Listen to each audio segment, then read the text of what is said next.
kapatid, yung patrol na nasa likod ko. Si Sir May-ari, ayun. Ito 25 years na. Eh ito manual. Nakagandahan lang nito, ayan, bababa namin transmission, ayun na yung mga pyesa. Manual transmission. Siyempre, dapat si auto runs para malambot ang clutch. Pero itong isang nasa gilid ko, 2017. 7 years pa lang po, mga kapatid. Ito, tignan nyo yung transmission. Wasak. Pang-anim na po namin yan na Fortuner na same ang problem. Wasak ang transmission. Yung iba, hindi ko na na-vlog kasi nga nagpapalit naman ng buong transmission. So nakakabili naman ng surplus. So yung may-ari na ang pinakakausap ko doon sa nagtitinda kasi nga medyo mahal. Pero this time, ipapakita ko sa inyo, mukhang kaya naming i-repair kasi hindi naman talaga na-damage ng todo yung loob ng transmission. Kaya ito po, papakita ko po sa inyo. Ngayon, kung ako po ang tatanungin nyo, mas gusto ko to, napakakisig itong patrol na safari na to. Ayan, presidential escort eh. Presidential escort. Hindi naman siguro magagalit si sir kung ipapakita ko yung plaka. Ayan po, tatakpan ko na lang. Tignan nyo yung plaka nito, pang mayaman po yan. Nung panahon ni President Marcos FEM 777 FEM, Ferdinand Edralin Marcos. 777. Bihira may ganitong plaka eh. So ayan, tignan nyo, ganda Ayan po si Kuya. Taga saan po kayo, Kuya? Bukawi. Bukawi, Bulacan pa po. Ano nga po? Complete name, Kuya? Rio, Galora. Si Sir Rio. Sir Rio, ayan. Pipilitin namin matapos. Kaya kay Sir Rio. Pilitin namin matapos. Wala na may ibang problema. Sana lang walang maling pyesa kasi nabili na muna yung pyesa bago namin makita. So sana walang maling pyesa. Kung ano naman mangyari, kumpleto tayo rito. May pang-replace tayo, meron tayong torno. Kung i-replace yung flywheel, wala pong problema. Kayang-kaya. Kayang-kaya. Tatapusin po natin yan. Ito, tignan nyo na po yung Toyota. Yung Fortuner na yun, tingnan nyo po kung ano nangyari sa kanyang transmission. So ito yung Fortuner ni Kuya. Si Kuya taga Bicol din. Kuya Yan Kuya, nasa vlog ka So ito ngayon, ang hahanapin natin. Itong clutch sa forward clutch housing. Same ang problema nung kay Doc. Yung isang Fortuner na ginawa natin, same ang problema. Ito yun Ito yung kay Doc. So talagang ito yung palaging nasisira dito sa sa transmission nitong Fortuner. Buti na lang hindi bumigay hindi siya nadurog dun sa loob. Kasi kung nadurog sa loob, wala na tayong magagawa diyan. Wala ba nadurog sa loob? Wala po, buo naman siya natanggal. Pero, Yan yung kay Doc. so ito pala yung dito, Oo. buo ito, buo. Yan yung sasabitan na lang. Tapos, ito yung lock niya. Oo. Mas makapal yung lock kasi sa labi Oo. Kaya bumibitaw sa katagal. Para sa yung basong pinutol, pantay na pantay. Edi kung bibili na naman ng original si Sir Pwede ito pa rin ang yan pa rin na magiging problema. Oo, siguro. Pero kung tatagal naman ng 10 taon, siguro pwede na. Pag-ingatan nyo na lang yung mga arangka-arangkada nyo. Ay, sinabi ko na kagabi sa vlog, di ba? Sabi ko, pakiramdam ko, yun din talaga problema Kasi may napansin na rin talaga ako kahapon. Ayoko lang mawalan ng lakas ng loob ng katabi mo. May nasilip ako kahapon bakit malaki espasyo ng mga clutch dikit-dikit yun Inulit ko pa kahapon na na umilalim dun Pag pala nasisira yung transmission, yun ang palaging bumibigay. Sa eBay. Kailangan lang part number. Okay. Oo. Kasi yung... Sa bagay sa Toyota, makukuha ang part number. Nakukuha part number nito. Wala na ibang ribaba, Wala naman po. Kaya kung halimbawa, puro remedyo, biro nyo, nag-ano na kayo ng solenoid, di ba? Hindi rin Ito talaga. Pang ilan na to? Pang 6 na to na ganyan ang naging problema na dumaan sa amin. Oo. Pang 6 na po yan. Kung ma-experience nyo na yan, huwag nyo nang gamitin. Hindi, ang nagamit ko dahil nag-low power ako. Oo. Siguro mga may 1 kilometro pa. 1 kilometro lang. Kasi na iparada ko pa sa isang gasolinahan. Oo. Kaya hindi na-damage ang todo. Kasi kung, kung nabasag yung mga ano, nasaan ba yun? Pahawak nga ako nung nasira. Hindi, naputol. Ayan o. Kung yung kay Doc kasi, ito nabasag eh. Nagkadurog-durog eh. Ito sa inyo meron din eh, yung portion na to. Nakuha ba natin to? Apo, buo po yan. Buo ito, no? Ah, naiwan. Papakita mo dito. Ito, naiwan. Ayan, naiwan. Ayun. Kaya walang nagpaikot-ikot doon sa loob ng transmission na pwedeng sumira. So safe. Hindi na gagalawin to. So wag na natin buksan yan. Pag mabago. Wag na natin palakihin yung trabaho. Babayaran naman daw tayo kahit magkano nung may-ari. Yes. Yung iba kasi, pinalalaki yung trabaho para lumaki yung sigil eh, no? Huwag na natin kalasin to. Reverse lang naman ang problema. Wala naman mga ano yan eh, wala naman dumi. No? Wala, oh. Chip, may sige, paliwanag mo nga bakit. Pero hindi, babaklasin din yan. Sayang. Oh, alisin lang yung ano. May pyesa na. Eh, paano kung walang pyesa? Ay, mga o-ring. Oh, Paano yun? silky. Hindi, Kaya nga eh. hindi tayo makakasiguro kasi pwedeng clutch. Pero kabit lang natin yun. Kasi wala itong problema sa 1, 2, 3, 4, 5, 6 eh. Sa Repairs lang talaga. Oo. Oh. Ano yun, kuya? Hindi po, pag binili ito, kasama ba ito? Yung mga nasa loob o ito lang nasa labas? Ito lang, yung housing lang. Oo. Yun namang mga clutches na yun, isang Ito, okay package pa naman din yun. to. Okay to, okay to. Okay po yan. Sa plate. Alin ba nakakabit sa plate? Ah, hindi. Ito yung mga clutches. Ito yung mga lining. Dito yung plate. Magkaiwalayo kasi yan eh. Yung plate yung bakal dito yun. Puno lahat yan. Ito naman puro lining to. So, Chip, bakit siya bumibigay? Hindi niya kaya? Maliit yung bakal? Maliit yung bakal eh, parang hindi match. Mas malaki pa yung lock. Asan yung lock? Kita mo, ang laki ng lock. Hindi niya kaya yung pressure, no? Oo, hindi niya kaya yung pressure. Dapat yan baguhin design. Eh kung pang-anim na Fortuner na ginawa na natin to, merong nasingit na isang Hilux eh. Eh nervyusin na ngayon yung may mga naka-Fortuner, no?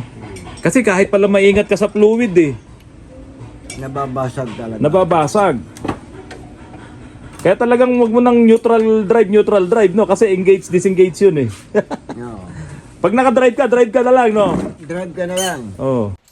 Hindi naman siguro masamang sabihin na mahinang klase yung transmission ng Fortuner, no? Kasi pang ilan na namin yan, pang-anim na yan. Yan, di ba?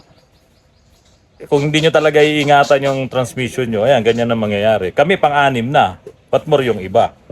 So yun ang palaging nasisira. Ito, yuko ako. Ayaw pa yumuko eh. Oh, ito yung palagi nasisira. Nababaak yung mismong kinakabitan ng ano, ng lock. So ito yung forward clutch. Ito yung kapag naka-neutral kayo, ikot ng ikot kasi nakapasok na to sa torque converter yan, no? So ikot siya ng ikot. Kapag kayo ay umaandar na, nagpapahinga kayo sa sasakyan nyo, nag-grocery ang misis nyo, naghihintay kayo, naka-aircon kayo doon, ikot ng ikot to. Yan yun. Pero pag nakapark, Ganun din, ikot Yan, din. ikot Ikot pa din yan, oh, ikot din yan. Kaya nga kung minsan, mas maganda pa yung naka-traffic ka, naka-drive ka na lang kasi naka-engage na to eh.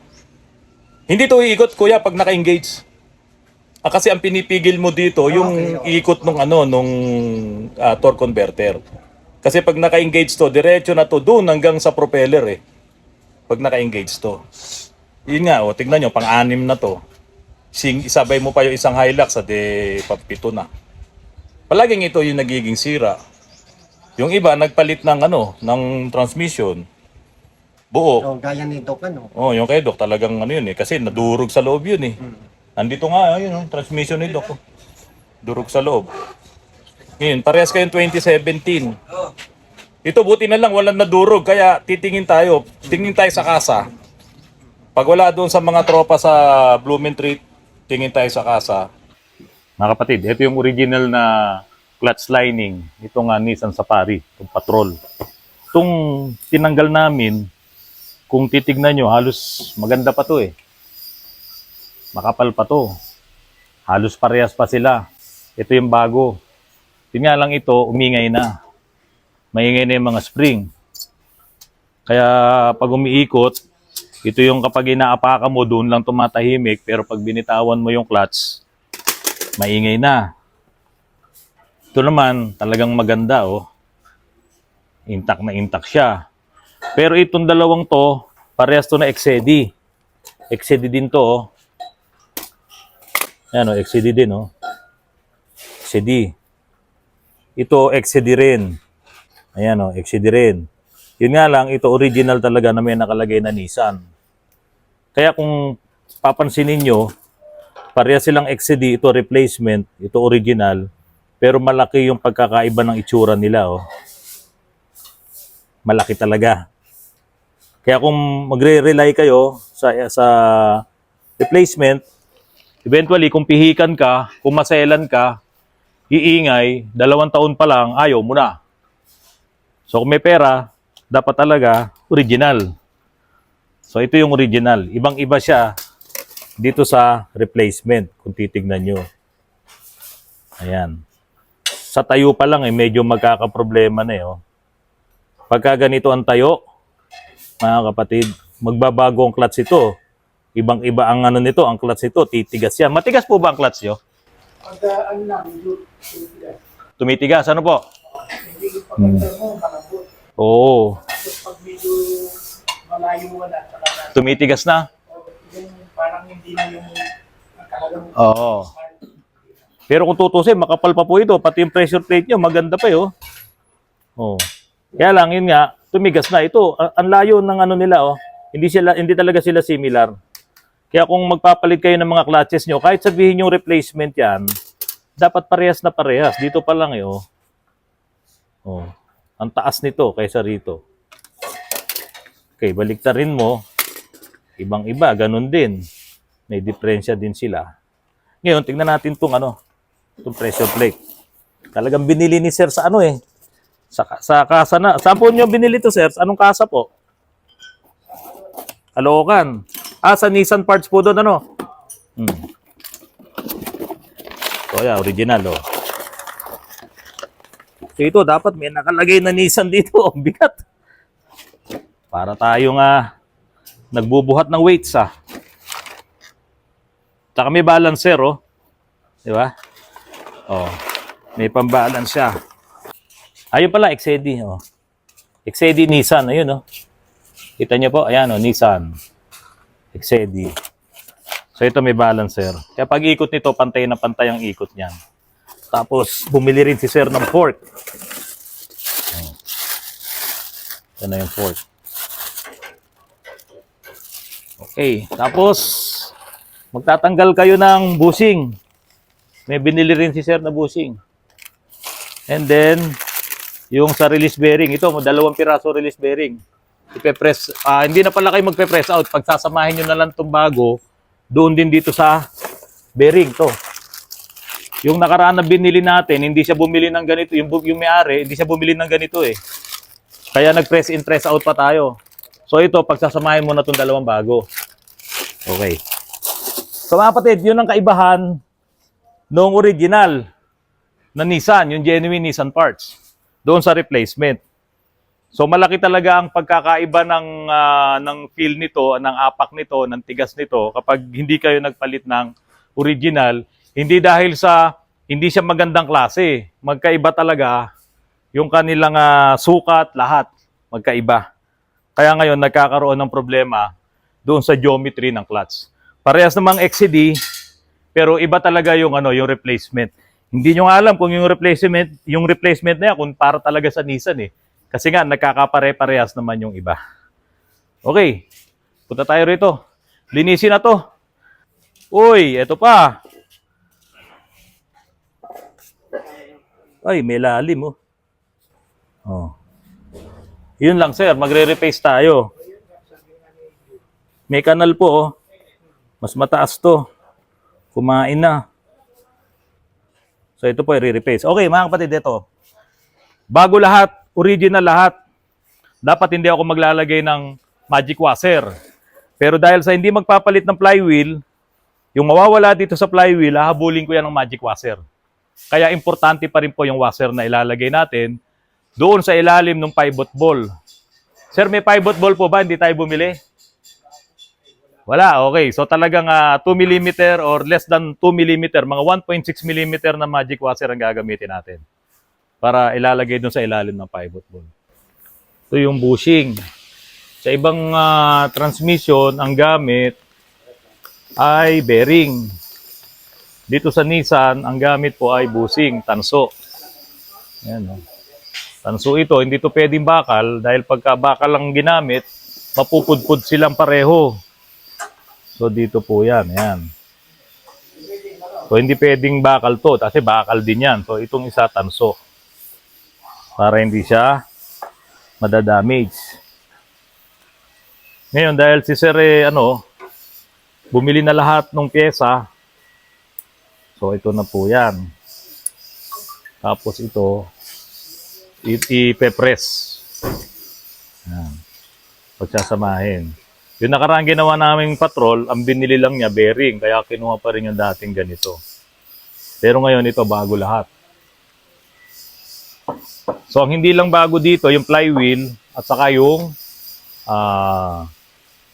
pivot ball.